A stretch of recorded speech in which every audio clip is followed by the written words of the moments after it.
Hi, everyone. My name is Sarah Solomon, and along with Travis Silva and Lauren Kane, as Amy mentioned, I serve on the firm's pro bono committee. Delighted to hear your last presentation of the session. We'll try to keep this one interesting and fun. Um, so today we're going to be talking to you about pro bono for in-house counsel. What are the rules applicable to that, and what are some opportunities to find good pro bono work? Increasingly, there's a growing expectation that in-house lawyers engage in pro bono work, but really more than an expectation, we hear time and time again from many of our in-house clients that they genuinely want to engage in this work and want help finding the right opportunities to do that. Um, Amy, if you could just go to the next slide, please. So before we get into the rules specific to in-house counsel, if you'll indulge me briefly in bragging a little bit about KVP's pro bono program, because I think I can speak for the firm in its entirety when I say that we're really proud of it. Um, at KVP, pro bono work is essential. We are fortunate to have firm leadership that believes in doing this work across the gamut, whether it be impact litigation at a large scale to individual representation. KVP has been a leader in pro bono for many years, and the vast majority of our attorneys participate in pro bono work. In 2024, for example, 77 of our lawyers contributed more than 25 pro bono hours, and a significant percentage of our billables every year is attributable to pro bono work. If you could hit the next slide, please, Amy. So this list is certainly not exhaustive, but it provides a snapshot of some of the key pro bono cases that we have taken on since the second Trump administration started, and where civil rights have been under attack in really all corners. So the first case on the list, Community Economic Development versus Besant. We partner with the Asian Law Caucus to file suit challenging the IRS and Social Security Administration's decision to enter into data sharing agreements where they have shared protected private taxpayer information from immigrants with ICE for the purposes of civil immigration enforcement. So if you can imagine, the situation here is that immigrants who are trying to do the exact right thing and to file their taxes now find themselves in the situation where they are at risk of that information being used to find them, to arrest them, and to deport them. A couple of months ago, we filed this in the District of Massachusetts, issued a preliminary injunction prohibiting ICE and DHS from using or viewing protected taxpayer information that had already been transmitted to them. And we continue to, after securing that early victory, we continue to fight this case out in the district court. In the Pinchy case, we teamed up with the ACLU and Centro Legal de la Raza to challenge ICE's policy of arresting and redetaining individuals at their immigration court hearings, at mandatory check-ins, despite the fact that the government had already previously determined that these folks pose no flight risk and were not otherwise a danger to the public. Here too, I'm happy to report that we secured a sweeping preliminary injunction blocking this practice in December 2025. United Farm Workers versus Nome, another case where we're co-counseling with the ACLU, and here we're challenging the unlawful immigration enforcement practices of Border Patrol in the Eastern District of California. You may have heard in the news of what has been horribly titled Operation Return to Sender, which is a pilot program of the Border Patrol that targeted Latino residents and farm workers with suspicionless stops and warrantless arrests solely based on their appearance. In April 2025, we secured a PI, in this case, in joining that pilot program and also securing provisional class cert. The government has appealed that order. And in Ruiz, we also serve as co-counsel with the ACLU, representing individuals detained by ICE under truly horrific and inhumane conditions at California City Detention Facility. Here, we secured a PI in February mandating timely and confidential access to counsel, access to warm clothing and blankets, increased access to the outdoors, and really, most importantly, access to competent, consistent, and effective medical care. And finally, in Doe v. Department of Defense, we teamed up with GLAAD and the National Center for LGBTQ Rights to file the suit. For nearly a decade, service members of our armed forces have relied on the military health system and the TRICARE insurance program available to them to obtain medically necessary medications for their transgender dependents. In a January 2025 executive order, the Trump administration abruptly reversed that long-standing practice and prohibited service members from using TRICARE for that care. So we filed that suit in the District of Maryland.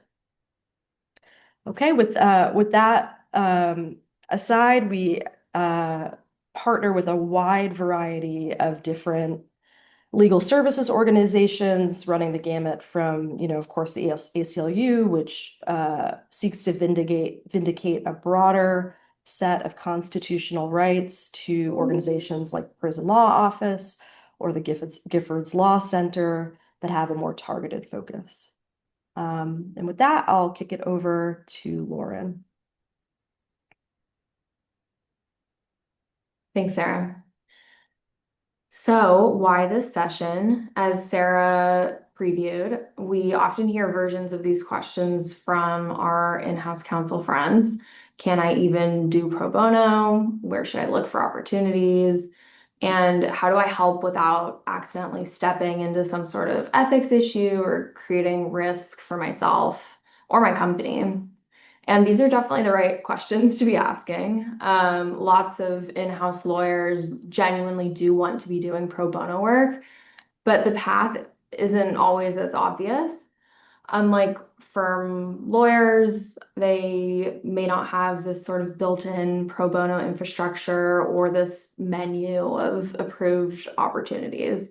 So while the interest is there, there's a bit of a gap sometimes with the logistics.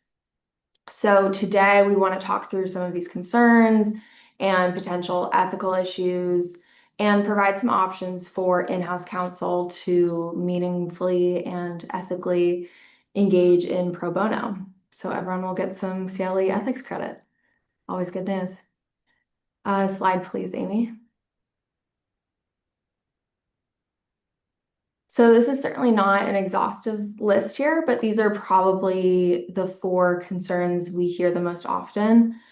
The first is I'm not insured, and that's a very real threshold issue. Many in-house lawyers don't carry professional liability insurance for outside client work, and the employer's coverage often isn't designed for outside representations.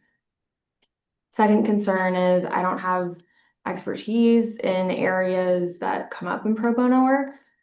This is a very self-reflective concern, and can I just say, much better than having the ego and thinking that you can just do no wrong here. So we'll talk today about some pro bono options that can help channel your legal brain and also provide you some support so that you're not just going it alone. Third, I don't know how to find clients. Also a very fair concern.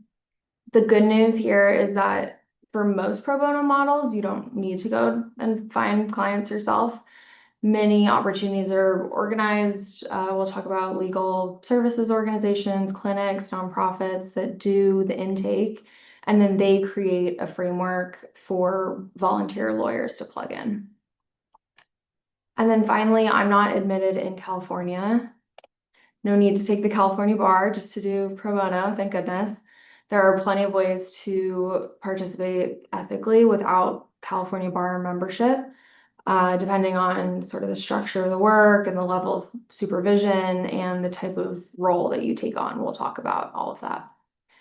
So with that, we will look at 3 common models for pro bono participation for in-house counsel and talk about varying levels of risk, responsibility, and ethics involved.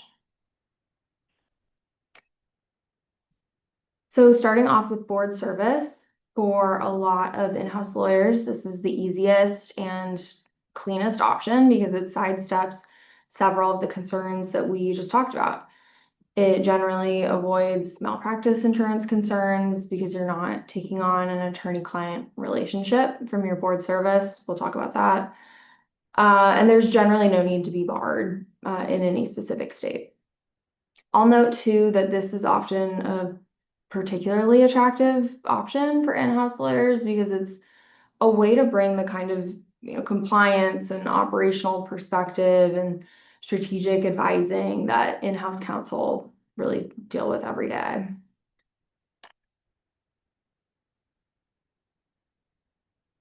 So let's now take a look at the ethics framework here.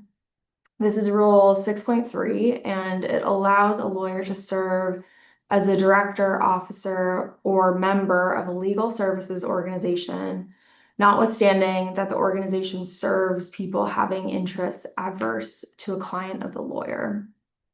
The key limitation is that the lawyer cannot knowingly participate in a decision or action of the organization if doing so would be incompatible with the lawyer's obligations to a client. These include, if you were super curious, I'm sure, Business and Professions Code, Section 6068E1, and then Rule 1.6. Those are both duties to maintain client confidences.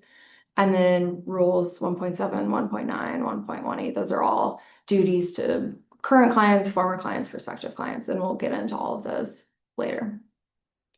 And then subsection B within this rule, it says, or if it could materially adversely affect the representation of a client of the organization whose interests are adverse to the lawyer's client. So basic idea here is that board service is allowed, encouraged, but participation has limits when a conflict shows up. And then similar thing with the comment saying that serving on a board is not the same thing as acting as the organization's lawyer. As a board member, you'll have a fiduciary duty, but you're not gaining legal, ethical duties because you're not acting as a lawyer for the organization. So we need to be careful not to let those lines blur.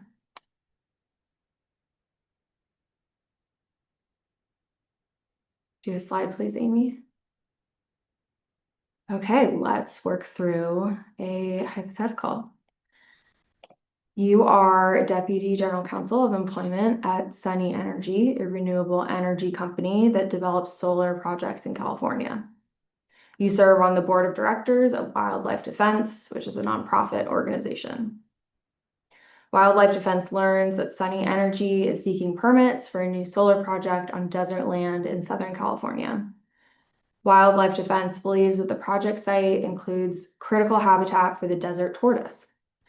At the next board meeting, Wildlife Defense asks the board to vote on whether to submit comments opposing the project approval, fund a public campaign against the project, and authorize litigation challenging the permits. You personally have not been involved with the project at Sunny. Slide, please.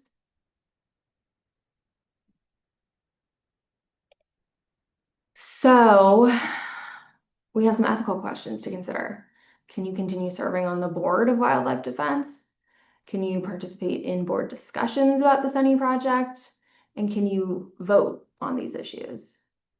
And we will go through each of these, and participation is absolutely encouraged, but I also know this is the last session of the day, so I won't make everyone sit painfully in silence. Feel free to unmute yourself or chime in at any point or share your thoughts in the chat. So for the first question, can you continue serving on the board of wildlife defense? Slide, please. General answer is yes. As we discussed, Rule 6.3 is specifically designed to permit lawyers to serve on boards even where those organizations may have interests adverse to the lawyer's client. That said, your duties to your employer, Sunny, absolutely remain in place. Perhaps stating the obvious to this audience under Rule Point 1.3, when a lawyer represents an organization, the client is the organization itself. So your duties of loyalty and confidentiality all run to Sunny and not wildlife, and you should make that very clear. And finally, if conflicts like this are going to come up over and over again, you may need to ask whether this is really a workable board position for you. Next question, second question, it was, can you participate in board discussions about the Sunny project? And slide, please.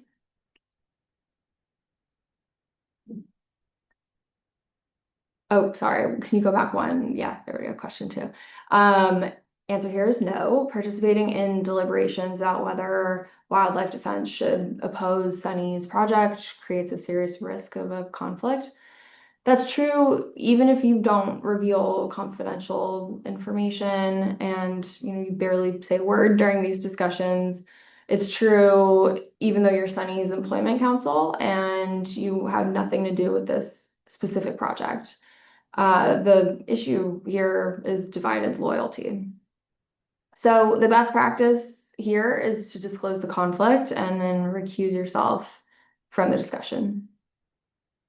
And then our third question is, can you vote on whether wildlife should oppose or sue Sunny? This answer is definitely no. Voting is a clear example of participating in an organizational action that is directly adverse to your client. This is really what Rule 6.3 was meant to restrict.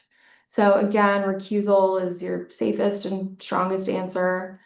And not only should you avoid voting, but you should avoid any action that could be seen as influencing the outcome of the decision. And again, ponder whether the nonprofit's mission is likely to place it in recurring opposition to Sunny, your employer. Sunny and wildlife defense maybe are not obvious adversaries, but these issues can come up in ways that you may not have considered when you originally signed up for board service. So keep checking in with yourself and make sure that you are able to fulfill your obligations both to your employer and to the board. And with that, I will hand it over to Travis to talk about limited scope clinics. Hey everyone, it's very good to see you. See so many names that I've seen in the chat. Oh, Sarah, did you want to say something about board service? Oh yeah, I had a quick question. Say that you are an attorney that's serving on a board. Board has a legal issue. Say that, or the organization rather has a legal issue. Let's say that they're having an employment related issue. An employee is thinking about suing the organization. The board or your executive director asks you, hey, can you represent me or can you represent this organization in this employment issue? Is that something that you as a board member can take on? Does anyone have any thoughts there?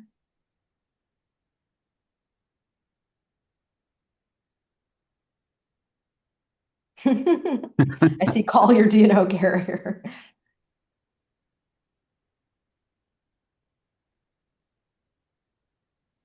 Any other thoughts? Well, perhaps consistent with what Antonio has put in the chat, probably the answer is no, right? You've got a fiduciary duty to the board as a board member. At the same time, you would be taking on a representation of the organization. So in some ways, you'd almost be both the client and the lawyer on both sides there. So probably, and we would strongly advise avoiding taking on that type of actual representation to the extent that you're also a board member. Right. Thanks, Sarah. Hi, everyone. I'm Travis. Before we talk about limited scope clinics here, I just kind of want to 30,000 foot it for a second. So, um, I'm a partner here at Keker, been here 10 years, kind of 50% soft IP, 50% general commercial litigation. The three of us are the pro bono committee for the firm. If you're clients of our firm, you know we're kind of a mid-sized firm. So we don't have like a professional pro bono coordinator, pro bono partner that you would see at like a big law uh, setting. We manage our own program here internally, which is why the three of us know those cases so well. We're actively involved in vetting them and getting them off the ground here, even if we don't litigate them. And so when the internal planning for this overall 2 day extravaganza of CLE came around, we asked ourselves, well, how can we work that in? We know that the ethics credits are hard to find. How can we work that in and do something a little bit, most of our colleagues are showcasing and talking about a substantive area where they have expertise. And so we thought we'd draw on committee service instead, and hopefully deliver something that's actionable. We've got some ideas for how you can actually do some of these clinics and take on clients if you're inclined, but also useful in that 4 hours of ethics credit requirement. So that's where this presentation comes from. And board service is great. Board service can be very fulfilling. It's critically important. I started my career at Lawyers Committee for Civil Rights, and if you don't have a strong board as an organization, your organization's really got one hand tied behind its back. And so if board service is of interest to you, I can't recommend it enough. You also might want a client, as Sarah would just said. You can't be the client and the lawyer at the same time. You need to have at least two people in that relationship. And so if you are on a fiduciary board, you cannot provide legal services to that organization. And so what would be your other options for having a client? I'm going to talk about limited scope clinics, and then Sarah is going to talk about basically anything anything else and some of the pitfalls that can arise there. Um, uh, okay, so what is a limited scope clinic? So a couple things about it, just to describe it. They're very short. So this is like a one and done type setting. You show up in the morning or the evening or whenever it is, and you don't know who the person is who you're going to help. And at the end of the day, you leave and you probably will not interact with that person ever again. You don't need a bunch of infrastructure to participate in this. So one of the things Lauren alluded to at the beginning, something that I've heard from in-house colleagues is, I don't have the stuff you have. I don't have paralegals and secretaries, and we can't file stuff, and the insurance concern, and some people don't have Westlaw, and I mean, I don't know how I would actually do the legal work, and that's okay in this setting. This setting is drawing on, I have some legal training and I have some common sense. And there's a specific ethics carve out to get into this desire to be able to deliver an hour of ethics credit to you. There's an ethics rule on point here. And so that's what brought us to these clinics. We can do the next slide, Amy.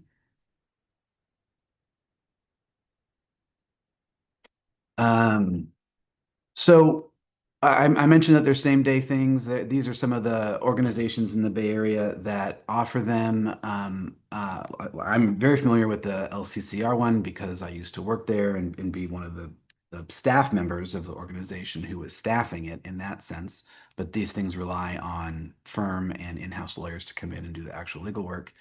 The other one that to mention is that BASF is currently the provider for the Glide Clinic. If you're not in the Bay Area, Glide Memorial Church is down in San Francisco's Tenderloin District. It's a famous local institution, and it has a particular mission and is very successful in terms of outreach to the poor. And I think the Glide Clinic is probably the best known of these clinics in the Bay Area.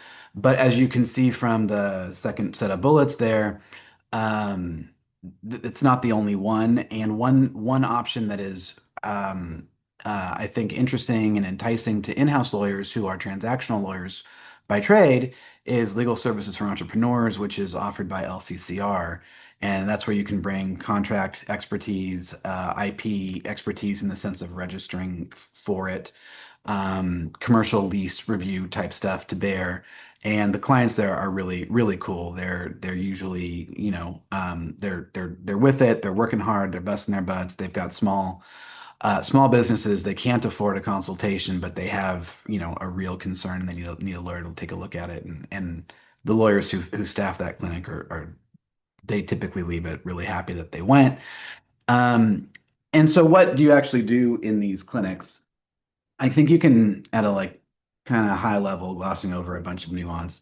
Um, there's sort of two buckets. The first bucket is what I just described. Someone comes in, they're on top of it. They spend a lot of time on the internet.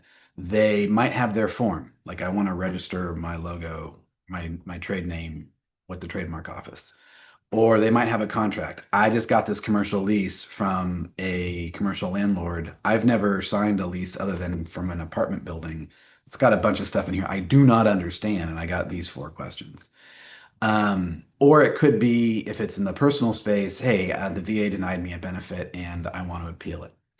Um, but people come in and they've got the forms or their letter or whatever it is ready to go, and they've got specific targeted questions and they just need some spot review. So that's sort of one bucket of client that comes in the door. The other bucket that comes in, or the other bucket of concerns, I want to put people in bucket, put their concerns in a bucket, is someone who's a little bit less targeted. And the goal there, I think, is to help focus them on what the problem is. They know they've got an issue, they can describe it.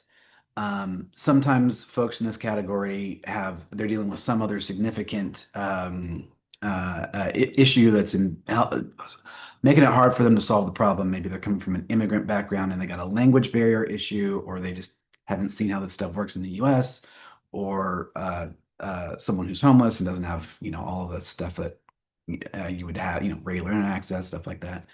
And there, the task is really helping them articulate the problem. And if it is a legal problem, which it often is, in the 30, 45, 60, 90 minutes that you've got, you may be able to tackle it. But what you might be able to do is actually just give them a targeted referral. And instead of just, here's a phone number to call, help make the arrangement to get them into Bay Legal, help make the arrangement to get them into Lawyers Committee or Central Legal or a direct services provider. That information is usually available to you at the clinic.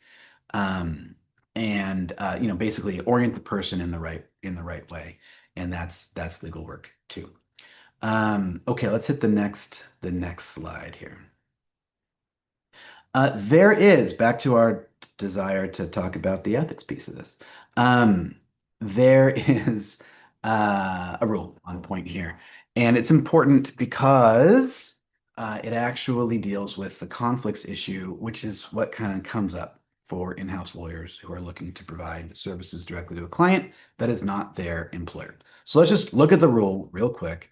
It's both short, but also there's quite a bit in it. There's a bunch of cross references to other rules. So first piece here, the lawyer who, and then it's got to be in a program sponsored by a court, government agency, bar association, law school, or a nonprofit. Okay, so piece number one of this, I should back up and say, this is a safe harbor. It actually exempts you from particular rules of professional responsibility. And so part of figuring out this rule and talking about it is making sure that you are sitting in the safe harbor. Right? Okay, so the first piece of that is you got to be in a program. It's got to be sponsored by one of these organizations. And the organizations themselves know, yeah, this is a 6.5 program. So that's the first piece. The second piece is you have to be providing, this is an enormously long phrase. Okay, short-term limited legal services to a client without expectation by either the lawyer or the client that the lawyer will provide continuing representation in the matter. Long way of saying everyone's on the same page that you're going to walk in and walk out, and you might have an attorney-client relationship while you're there in the room, but it's over once you're out of the room. And typically the sponsoring organization has a retainer that they have the client sign that memorializes this, though that is something you want to check because you want to make sure you're sitting within this safe harbor. Okay, so if you're sitting within the safe harbor, then what is the benefit to you? We're going to unpack these three rules, get that hours of ethics in. Okay, you're only subject to Rule 1.7 and 1.9a if you know that taking on the representation of whoever has come in front of you at this clinic involves a conflict of interest. That's A1. And A2 is subject to Rule 1.10 only if the lawyer knows that another lawyer associated with the lawyer in a law firm is prohibited from representation by 7.1 or, I'm sorry, 1.7 or 1.9a. Okay, number salad in here. All right, 1.7, duty of loyalty to current clients. 1.9, duty of loyalty to former clients. 1.10 is imputation of conflicts in a law firm. And so we will take a look at those three rules as well as the rule limiting legal services. So let's, or legal representation. So let's move on to the next slide here real quick. So this rule, this 6.5 rule, in order to fit within it, it has to be a limited scope representation. Rule 1.2 allows for attorney to limit the scope of their representation to a client as long as the limitation is reasonable. It's allowed by the law and the client consents. So client consent is handled through the retainer. The 1.2 is a general rule. 6.5 specifically authorizes these programs, so they are allowed by law. And the idea is that the representation is going to be reasonable. The organization is screening for short-term needs. But it's important to point out that complying with 1.2 does not by itself put you in the safe harbor because you can limit the scope of a representation without having the rest of the part of that rule, that stuff about ongoing expectation about continuing the representation. I mean, we limit every single representation we have with our clients to the case in front of us. And for example, we don't include the appeal. If we handle appeal, there's a second retainer, right? So every representation really is limited. You've got to go beyond that in order to sit in this safe harbor. You have to have a limited representation and no ongoing expectation on either side that the representation will continue when you leave the room. Next slide here. So the rule provides an exemption from 1.7, 1.9a, and 1.10. I'm going to quickly go through what these things actually do, and we'll talk about the scope of that safe harbor.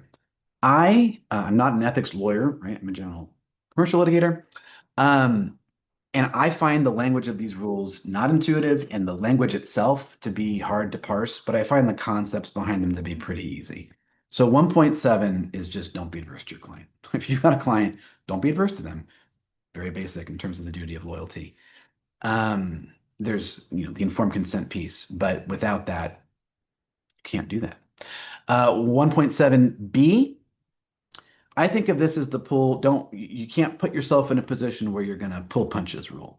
So if you've got a duty to a client, could be a current client or a former client, or you've just got a personal interest or a third party interest, family interest, friend interest, or any, really, it says any third person, right? So the latter part of this rule doesn't even relate to clients. You can't go accept a client who's got materially adverse, who's materially adverse, within all of the language about the significant risk and all of that stuff here. But if there's going to be adversity, the punchline is if there's going to be adversity, you've got to go get consent. Okay. And the key to this rule here, both the A and B, and then C is sort of a lesser version of B. It's the imputation part of B, is that this is a strict liability thing. You can violate this rule without knowing about the conflict of interest. And that's why law firms have we have our complicated screening functions. If someone contacts us, oh, we need the conflicts information. We go do our thing. We, on our side, it's not visible to you. We get these long reports making sure that we're complying with this rule, right? And that has to happen because it's not just about what's in your head. It's not about what you remember. It's about what if there actually is a conflict. Um, and so knowledge, just knowing that it's out there, that's not enough. Gotta satisfy yourself with more than that. 1.9, that'll be on the next slide, Amy. 1.9, similarly, 1.9a, um, that is your duty to your former client. You can't get crosswise with the former client. That's what that one says. At least not on the same or a substantially related matter where your former client and your new client have adverse interests. And you'll notice that that rule also doesn't have a knowledge component to it. So you can violate that rule without knowing that you've put yourself in this position. You've got the former and the current client who are crossways.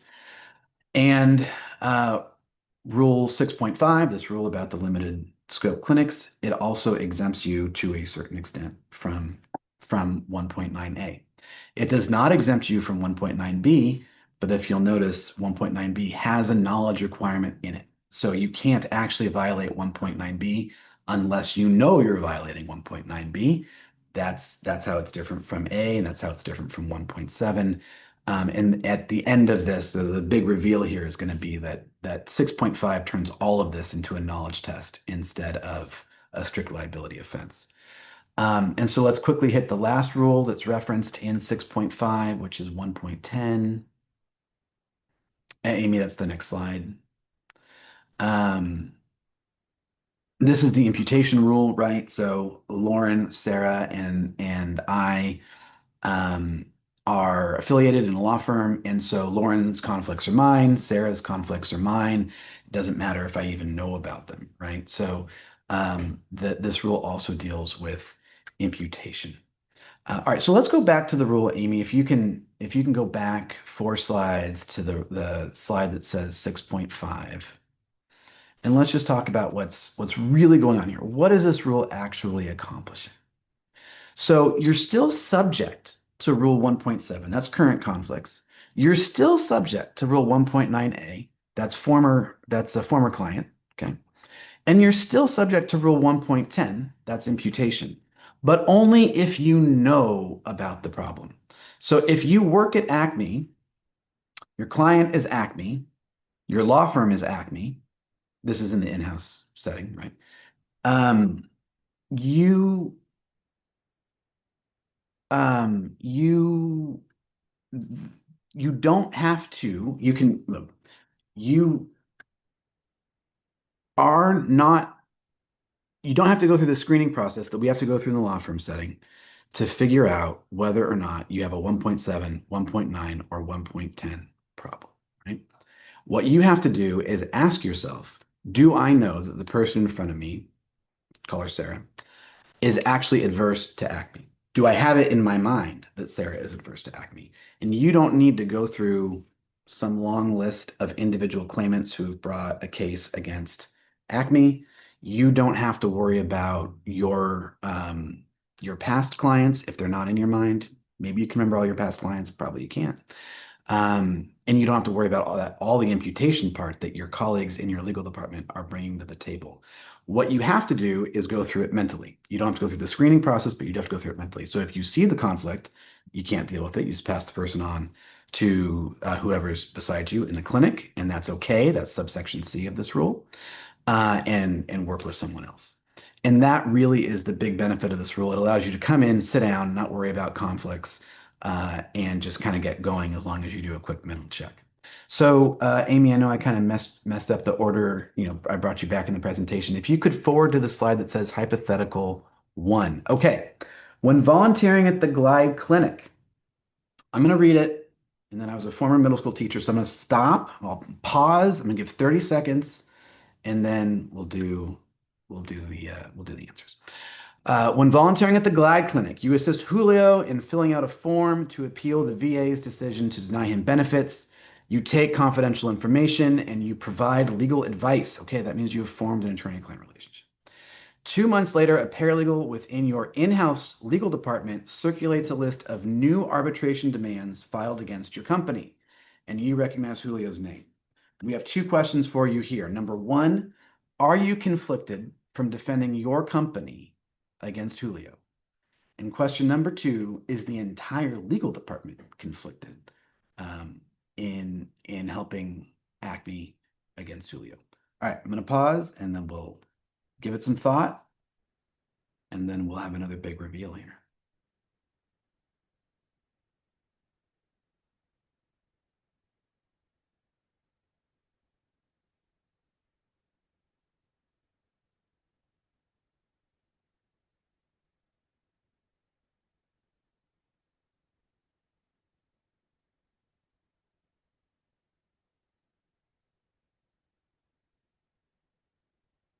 Okay, does anyone want to venture an answer to either question? And it Don't leave this former middle school teacher hanging. Come on, guys. it's it's okay if you do. It is late in the day.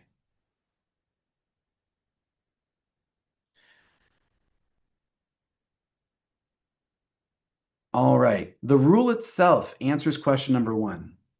The rule itself does not change any of the duties once you know about them. So Julio was your client, albeit briefly. He was your client, and your company is your law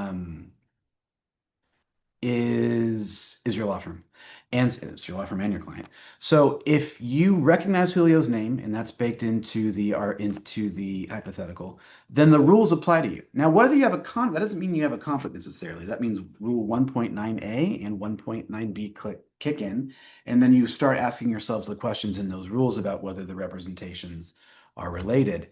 And odds are they aren't in this hypo unless your company is somehow a subcontractor to the VA. But the rule kicks in, it applies, and you have to go through that framework and ask that question. And is the entire legal department conflicted? The answer to that one is no. Amy, you can take us to the next slide. So even if you have not screwed up, the your company's overall ability to defend itself, the bar knows that that is necessary here. And so in the comment, it actually says a lawyer's participation in the program will not be imputed to your law firm or preclude your law firm, that's your company again, from undertaking or continuing the representation of a client, that's your company again, with interest adverse to Julio, right? So that one is actually dealt with. Okay, second hypo, Amy, next slide.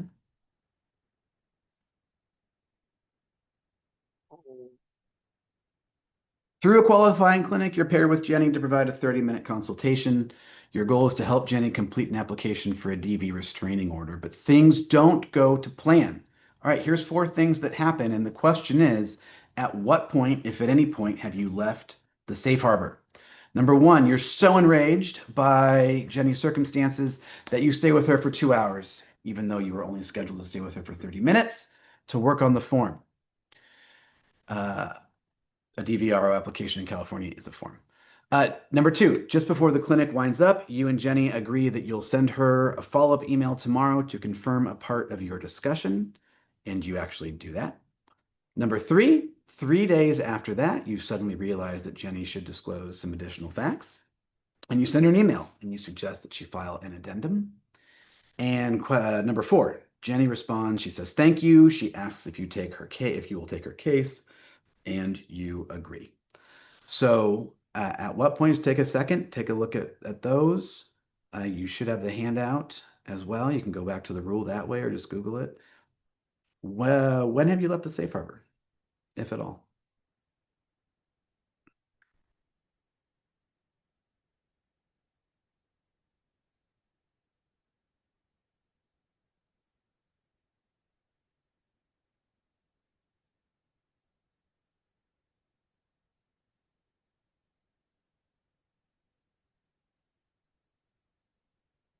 Anyone want to venture a guess?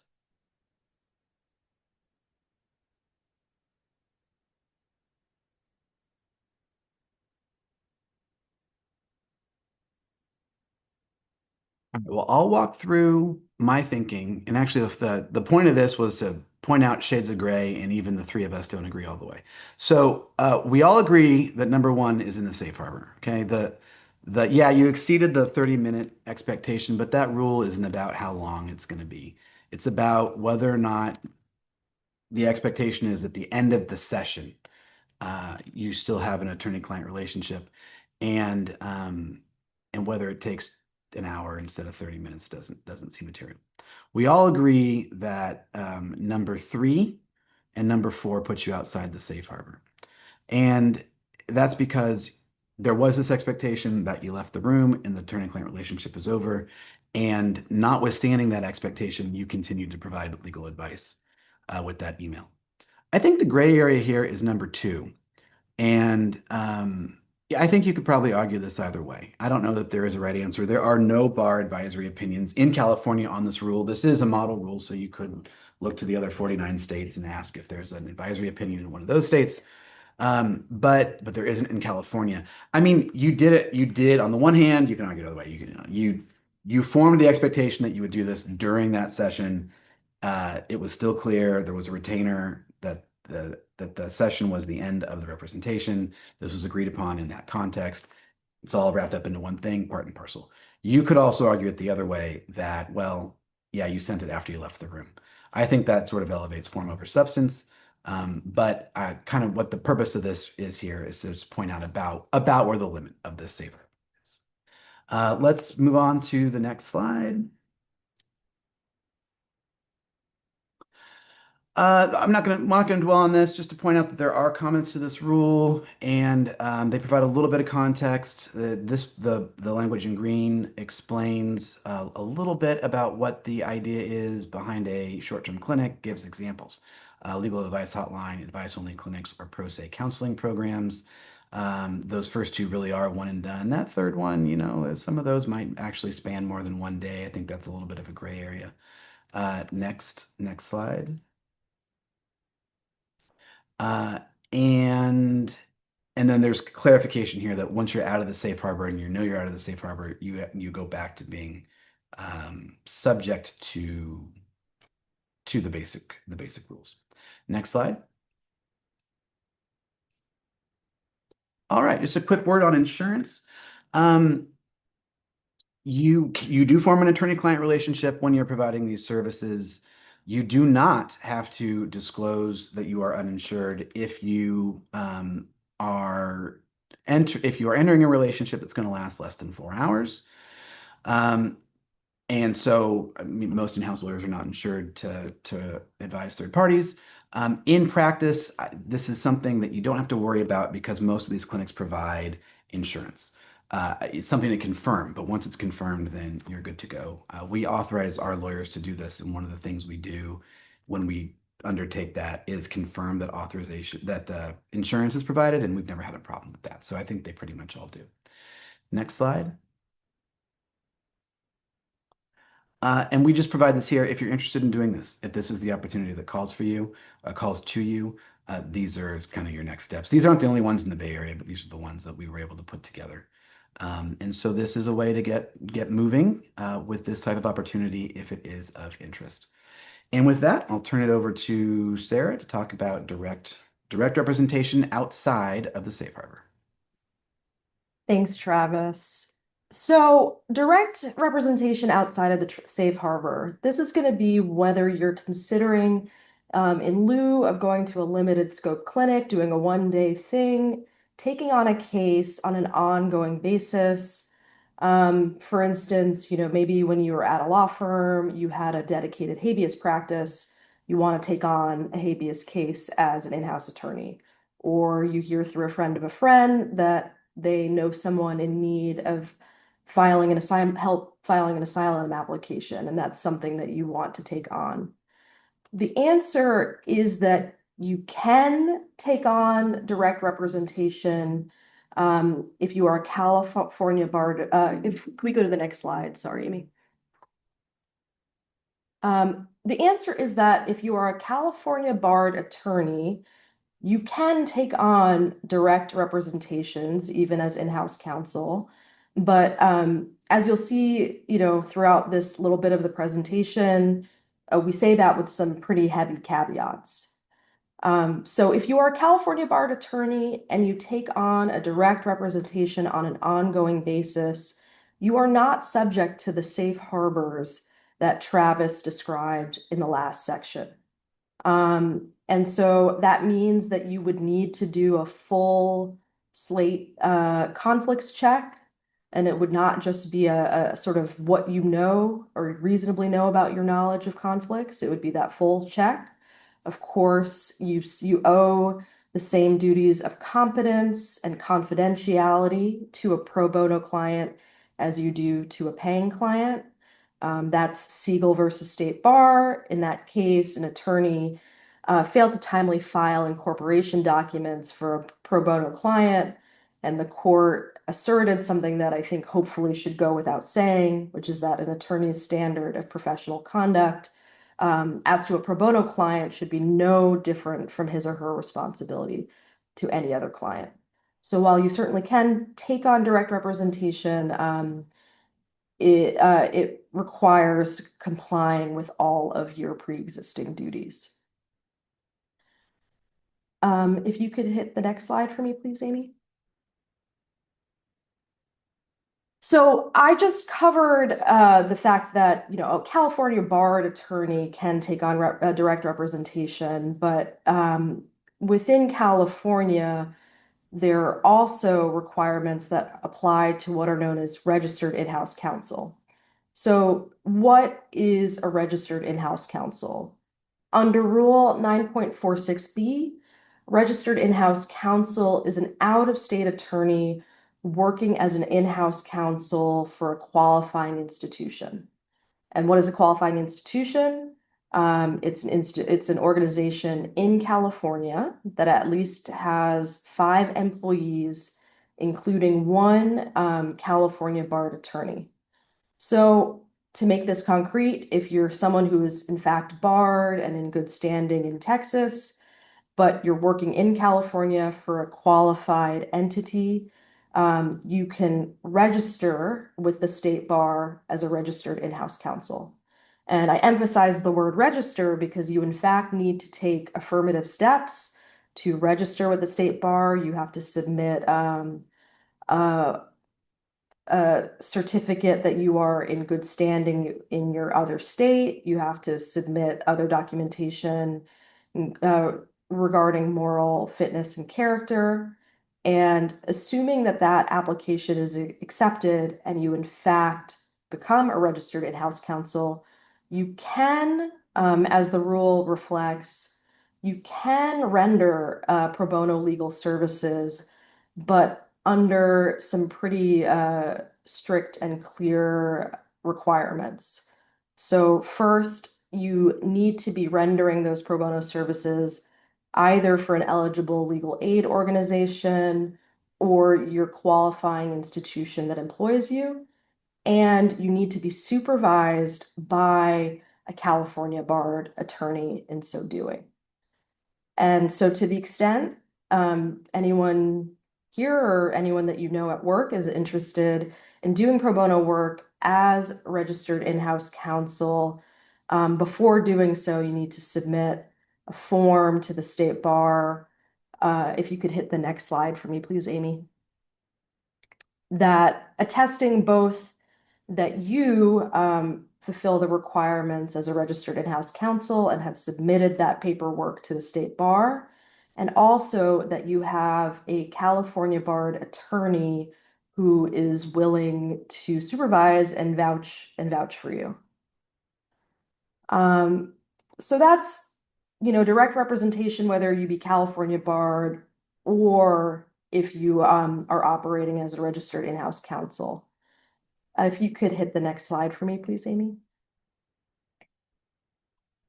One of the real concerns and considerations about undertaking a direct representation as opposed to participating in a legal clinic like Travis described or on a board is insurance. By and large, we firm lawyers, we're lucky. Professional liability insurance is covered by the firm, and that includes our pro bono work. That is not necessarily the case for an in-house attorney.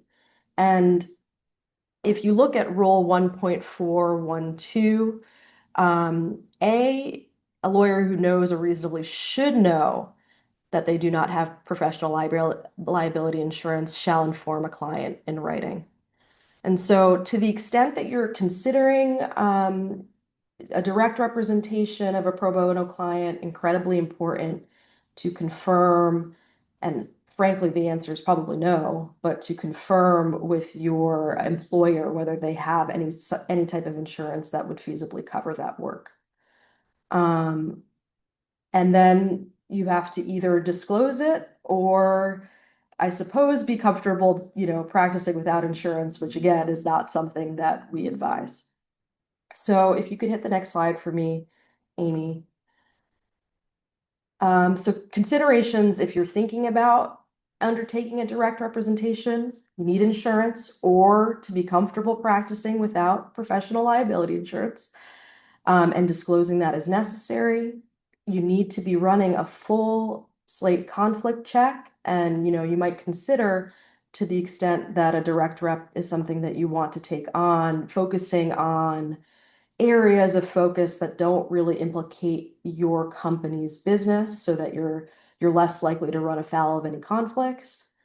And if you're practicing in an unfamiliar area, I'd strongly recommend considering partnering with a firm or a legal services organization with expertise to ensure that you are satisfying that duty of competence. Can I get the next slide, please, Amy? One potential option, and there are many, but one that we're familiar with is the Legal Services for Children Pro Bono panel. So LSC does great training and supervision of outside attorneys who want to take on these types of cases. You could take on a guardianship case where you represent child in probate court to appoint a non-parent caretaker.